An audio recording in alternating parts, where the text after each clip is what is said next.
भागीरथी नदी कहाँ से निकलती है? भागीरथी नदी गोमुख से निकलती है। गोमुख और तपोवन दोनों एक ही है। मानसरोवर से सिंधु सतलज नदी निकलती है। गंगोत्री से गंगा नदी निकलती है। गंगा और ब्रह्मपुत्र की संयुक्त जलधारा को किस नाम से जाना जाता है? तो गंगा और ब्रह्मपुत्र नदी की संयुक्त जलधारा को मेघना के नाम से जाना जाता है। निम्नलिखित में से कौन सी नदी चंबल नदी में नहीं मिलती है? तो बेतवा नदी चंबल नदी में नहीं मिलती है। निम्नलिखित नदियों में से किसको दक्षिण गंगा कहा जाता है? तो गोदावरी नदी को दक्षिण की गंगा कहा जाता है। भारत की गंडक नामक नदी को नेपाल में किस नाम से जाना जाता है? गंडक नदी को नेपाल में नाराली के नाम से जाना जाता है। निम्नलिखित में से कौन सी पूर्व दिशा में बहने वाली नदी है? तो ब्राह्मणी नदी पूर्व में बहने वाली नदी है। कौन सी नदी उड़ीसा में अपना डेल्टा बनाती है? तो महानदी अपना डेल्टा उड़ीसा में बनाती है और ये उड़ीसा में बहने वाली एक प्रमुख नदी है। निम्नलिखित में से दूधगंगा नदी निम्न में से किस राज्य में अवस्थित है? दूधगंगा नदी जम्मू कश्मीर राज्य में अवस्थित है। अंतस्थलीय अपवहन नदी का उदाहरण है? तो घग्गर नदी अपवहन नदी का उदाहरण है अंतस्थलीय। भारत में निम्नलिखित में से कौन सी नदी सबसे लंबी नदी है? तो गोदावरी नदी भारत की सबसे लंबी नदी है, जिसकी लंबाई 1465 किलोमीटर है। बिहार में बहने वाली नदियों में किसका उद्गम अमरकंटक से होता है? तो सोन नदी का उद्गम स्थल अमरकंटक में स्थित है। निम्न में से कौन सी नदी विंध्य सतपुड़ा पर्वत श्रेणी के बीच बहती है?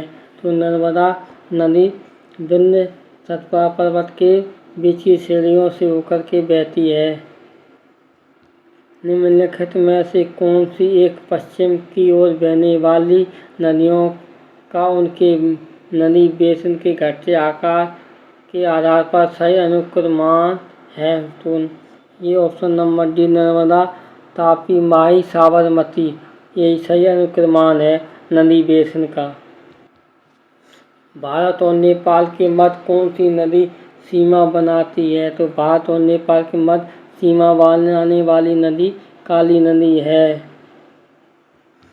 निम्न में से कौन सा कथन भारतीय नदियों के विषय में सत्य नहीं है? हिमालयी नदियाँ बहुत छोटे डेल्टा का गठन करती हैं, यही ऑप्शन सही नहीं है नदियों के बारे में। कालिंदी नदी का दूसरा नाम क्या है? कालिंदी नदी का दूसरा नाम यमुना नदी है। केन नदी निम्नलिखित में से किसकी सहायक नदी है? केन नदी यमुना नदी की सहायक नदी है। भारत और बांग्लादेश के बीच एक जिस नदी को लेकर विवाद है उस नदी का नाम है? तो तीस्ता जल विवाद भारत और बांग्लादेश के बीच विवादित नदी है। किस नदी की घाटी गहरी खंड भूमि के लिए विख्यात है? तो चंबल नदी गहरी खंड भूमि के लिए विख्यात नदी है। निम्नलिखित में से किस नदी के ऊपरी मार्ग में मीठा पानी परंतु निचले भाग में खारे पानी का प्रवाह मिलता है? तो ये इस नदी का नाम लूनी नदी में ऊपर की तरफ मीठा पानी बहता और निचले भाग में खारा पानी बहता है। तिब्बत से निकलने वाली वह कौन सी नदी है जो अरुणाचल प्रदेश से होकर भारत में प्रवेश करती है? तो ब्रह्मपुत्र नदी अरुणाचल प्रदेश से भारत में प्रवेश करती है। निम्नलिखित में से कौन सी नदी ब्रह्मपुत्र नदी की सहायक नदी नहीं है? तो महानंदा रिवर ब्रह्मपुत्र नदी की सहायक नदी नहीं है। ब्यास नदी जो हिमाचल और पंजाब से होकर बहती है किस नदी में मिलती है? तो सतलज नदी में ब्यास नदी मिलती है। सतलज नदी किस दर्जे से होकर भारत में प्रवेश करती है?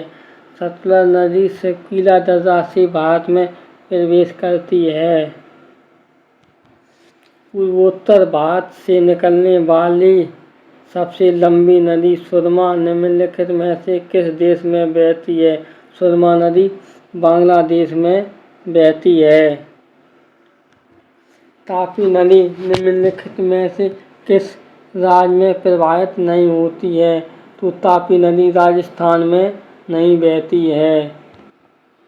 निम्नलिखित में से कौन सी नदी पश्चिम में बहने वाली नदी नहीं है? तो बैतरणी नदी पश्चिम में बहने वाली नदी नहीं है। बेतवा नदी कहाँ से निकलती है? बेतवा नदी विंध्य पहाड़ियों से निकलती है। निम्नलिखित में भारत की नदियों में कौन कर्क रेखा को 2 बार पार करती है? तो कर्क रेखा को 2 बार काटने वाली नदी माई नदी है। यमुना नदी की निम्नलिखित सहायक नदियों पर विचार कीजिए और उन्हें पश्चिम से पूर्व की ओर क्रम से व्यवस्थित कीजिए। तो इसका ऑप्शन नंबर ए सही है। 4 नंबर सबसे पहले चंबल, फिर सिंध नदी, उसके बाद बेतवा नदी, उसके बाद केन नदी। ये सही व्यवस्थित क्रम है। ये सभी यमुना की सहायक नदियाँ हैं। निम्नलिखित में से कौन सी नदी घाटी बेसिन क्षेत्र की दृष्टि से सबसे बड़ी है?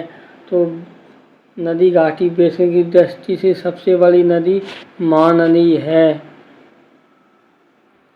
सिंधु नदी की निम्नलिखित में से कौन सी सहायक नदी भांगड़ा नागल परियोजना की नहर प्रणाली को पानी की पूर्ति करती है?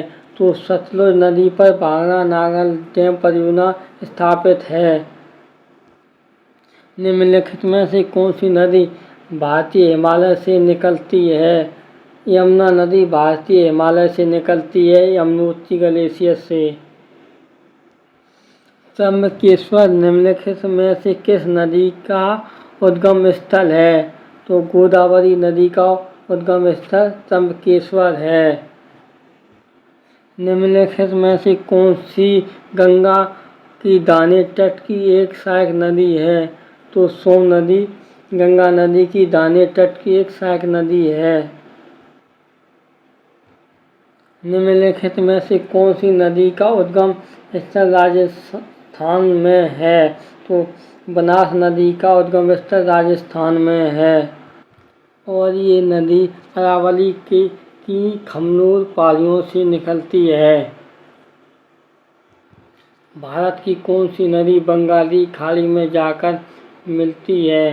गोदावरी नदी बंगाल की खाड़ी में जाकर मिलती है। निम्नलिखित में से कौन सिंधु की सहायक नदी नहीं है? तो जास्कर सिंधु की सहायक नदी नहीं है। निम्नलिखित में से कौन सी कावेरी नदी की सहायक नदी नहीं है? तो मूसी नदी कावेरी नदी की सहायक नदी नहीं है।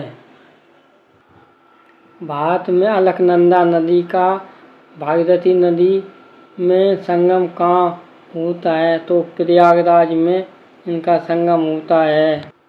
सॉरी दोस्त, इन नदियों का संगम देवप्रयाग उत्तराखंड में होता है। प्रयागराज में गंगा और यमुना का संगम है। गंगा नदी के संबंध में निम्नलिखित में से कौन सा कथन सही है? ऑप्शन नंबर बी सही। यमुना इसके दाहिने किनारे के समांतर बहती और इलाहाबाद में गंगा नदी में मिल जाती है और जहाँ पर प्रयागराज संगम भी स्थित है। निम्नलिखित में से कौन सी गोदावरी नदी की सहायक नदी नहीं है? तो माई नदी गोदावरी की सहायक नदी नहीं है। निम्नलिखित में से कौन सी नदी अरब सागर में नहीं गिरती है? तो कृष्णा नदी अरब सागर में नहीं गिरती है। पूर्णा नदी निम्नलिखित में से किसकी सहायक नदी है? पूर्णा नदी ताप्ती नदी की सहायक नदी है। भारत की बृहत्तम नदी कौन है? बृहत्तम नदी गंगा नदी है भारत की। गंगा नदी को बांग्लादेश में किस नाम से जाना जाता है? गंगा नदी को बांग्लादेश में पद्मा के नाम से जाना जाता है। नर्मदा नदी का अधिकांश भाग भारत के किस राज्य में बहता है? तो सबसे अधिक नर्मदा नदी भारत के मध्य प्रदेश राज्य में बहती है। नदियों को जोड़ने की योजना का प्रस्ताव किसके शासनकाल में रखा गया था? तो रजक सरकार के शासनकाल में नदियों को जोड़ने का प्रस्ताव रखा गया था। तो दोस्तों आज की वीडियो में बस इतना। अगर वीडियो अच्छा लगे तो लाइक करें, चैनल को सब्सक्राइब करें। मैं मिलता आपसे नई वीडियो में, तब तक जय हिंद दोस्तों।